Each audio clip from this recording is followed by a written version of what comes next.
নাসিরউদ্দিন পাটোয়ারি ব্যক্তিগতভাবে কে কি কমেন্ট করলো আমার মনে হয় যে তার ব্যাখ্যা সে নিজেই দিতে পারবে, কারণ মাঝে মাঝে উনি এমন অনেক কথা বলেন, নিজেই কি বলেন নিজেই আসলে হদিস থাকে না।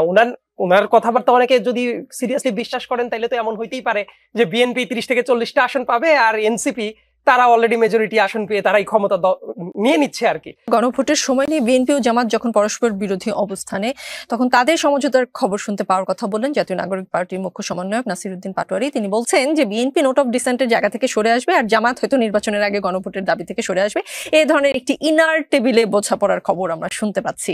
গণমাধ্যমে খবর প্রকাশিত হয়েছে যে সরকার চেষ্টা করছে বিএনপি যেন উচ্চকক্ষে পিআর মেনে নেয় আর জামায়াত যেন একই দিনে গণভোট ও জাতীয় নির্বাচন মেনে নেয়। সেদিকেই কি যাচ্ছে?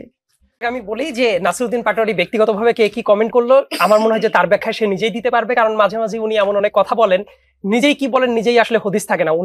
উনার কথাবার্তা অনেকে যদি সিরিয়াসলি বিশ্বাস করেন তাহলে তো এমন হইতেই পারে যে বিএনপি 30 থেকে 40টা আসন পাবে আর এনসিপি তারা অলরেডি মেজরিটি আসন পেয়ে তারাই ক্ষমতা আর কি। তো তার কথার মন্তব্য আমি এর চেয়ে আর বিশ্লেষণ করতে গেলাম না। তো তার মন্তব্য তার জায়গাতেই থাক, যে পার্টিকুলার পয়েন্টে শুরু করেছিলেন গণভোটের, এবং মূল আক্ষেপের জায়গাটা আসলে মানুষের ভিতরে কোথায়? মূল আক্ষেপের জায়গাটা হইলো যে দেশে একটা ডেমোক্রেটিক ট্রানজিশনের যে প্রসেসটা, সেই প্রসেসটা যাতে কণ্টাকীর্ণ না হয়ে পড়ে। এখন আমরা যদি এই জায়গায় একটু চিন্তা ভাবনা করি, দেখেন গণভোটের যে ইস্যুটা আসছে, একটু আগে হাদি ভাই বললেন এবং উনি অন্য প্যানেলিস্টদের কাছে যেহেতু জানার আগ্রহ প্রকাশ করলেন, 84টা এজেন্ডার পর আমাদের জুলাই সনদ হচ্ছে, রাইট? প্রত্যেকের আর্গুমেন্টকে দেখবেন জাস্টিফাই। জনগণ গিয়ে বসে থেকে আলেরিয়া সাহেবদের বলে এসেছিলেন যে এই 84টা পয়েন্টই হইল এই জাতির একমাত্র আকাঙ্ক্ষার ব্যাপার। আর একটা পয়েন্ট আমি বলি, এই জায়গাতে 84টা পয়েন্টে যখন গণভোটটা হবে দেখবেন এমন অনেক মানুষ থাকতে পারে না যে 30টা পয়েন্টে একমত বাদ বাকি পয়েন্টে একমত না। এমন হইতে পারে একজন 60টা পয়েন্টে একমত বাদ বাকি পয়েন্টে একমত না। দেশি মুহূর্তে ভোটার থাকে 12 কোটি সামথিং, এই 12 কোটি মানুষের 12 কোটি ক্যাটাগরির মতামত থাকতে পারে। তো এই ব্যাপারটাকে আসলে অধিকাংশ জায়গাতেই গণভোটের যে এজেন্ডাগুলো হয় সেটা খুবই ফিক্সড। যে ইউকে এই ব্রেক্সিটের যে ব্যাপারটা এটাকে সমর্থন করছে নাকি বের হয়ে যাচ্ছে, দেখবেন যে একেবারে সুস্পষ্ট এজেন্ডা ভিত্তিক। কিন্তু এই জায়গাতে এমন অনেকগুলো পয়েন্ট আছে যে পয়েন্টগুলোতে মূলত প্রফেসর ডক্টর মোহাম্মদ ইউনূসী তার ইনিশিয়াল স্ট্যান্ডে যেটা উনি পাবলিকলি বলেছেন সেটার সাথে ওনার লাস্ট স্ট্যান্ডের ঐক্যমত্য কমিশনের কোনো মিল নাই। আমি উদাহরণ দিয়ে বুঝিয়ে দিচ্ছি। Professor doctor Mohammad Yunus publicly বলেছিলেন না যে ব্যাপারগুলোতে ঐক্যমত্য হবে ওই বিষয়গুলো নিয়েই সনদ দিয়ে যাবে। তার মানে পরবর্তীতে এসে যে ব্যাপারগুলোতে ঐক্যমত হচ্ছিল না তারপরেও এজেন্ডা যারা ঠিক করেছেন সিভিল সোসাইটির লোকজন সেগুলোকেও ইনক্লুড করা হচ্ছিল। এবং ওই জায়গা হিসেবে এসেছিল দেশের সার্বভৌম অধিকারটা আসলে কার এটা বুঝতে হবে, জুরিসপ্রুডেন্সিয়াল কোশ্চেন, সেটা হলো জনগণের, রাইট? বলা হচ্ছিল যে নোট অফ ডিসেন্ট যাদের যাদের থাকবে, এই পলিসি কিন্তু বহু আগেই বলে দিয়েছিল যে আমার এজেন্ডাগুলোতে কে মানবে আর কে মানবে না আমি সুস্পষ্টভাবে ওয়েবসাইটে দিয়ে দিব। একটু মনে করে দেখেন, রিভিজিট করলে এই বক্তব্যগুলো সবাই শুনতে পারবে।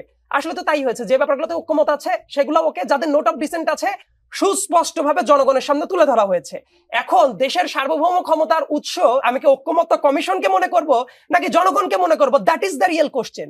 এখন জনগণ জেনে শুনে যে ঠিক আছে বিএনপির এই পয়েন্টে নোট অফ ডিসেন্ট আছে এবং সেটা ইস্তেহারে অন্তর্ভুক্ত করে দেওয়া হচ্ছে, আমাদের পজিশন নেই, তারপর জেনে শুনে জনগণ এনসিপি কে ভোট দিবে নাকি জামাতকে ভোট দিবে, বিএনপি কে ভোট দিবে, এই ডিসিশন আমরা জনগণের হাতে দিয়ে দিব না?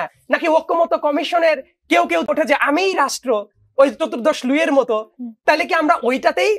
এই জায়গায় একটা গুরুত্বপূর্ণ প্রশ্ন হলো গণভোটের যে ব্যাপারটা। আমি মনে করি এই গণভোটে কালেকটিভলি যদি গণভোটে জিতে আসে এটা সবার জন্যই ভালো, কিন্তু যে টাইমিং এর ব্যাপারটা নিয়ে অনেকে প্রশ্ন করে, একটা আর্গুমেন্ট আমি রেখে এই প্রসঙ্গটা শেষ করছি। খেয়াল করে দেখেন, এটাও তো জাতীয় নির্বাচনের মতো একটা বড় পরিসরে সারা দেশব্যাপী ইলেকশন, রাইট? এটাই যদি হয়, প্রফেসর ডক্টর মোহাম্মদ ইউনূস বহু আগ থেকেই বলে আসছিলেন ইলেকশনের পরিবেশ তৈরি করতে।